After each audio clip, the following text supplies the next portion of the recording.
Na sziasztok srácok, én Kevin, és ebben a videóban fogunk azt csinálni, hanem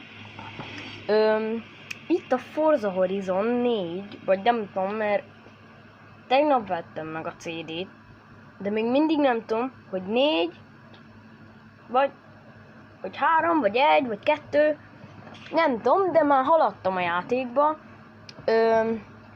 Igen, és ez egy CD, itt van.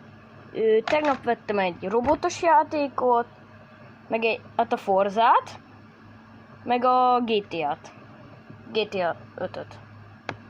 Igen, és nekem Xbox 360-on játszok, mert a testvéreimnek Xbox Series SS, vagy mi van nekik, Xbox Series S, nekem meg Xbox 360-on,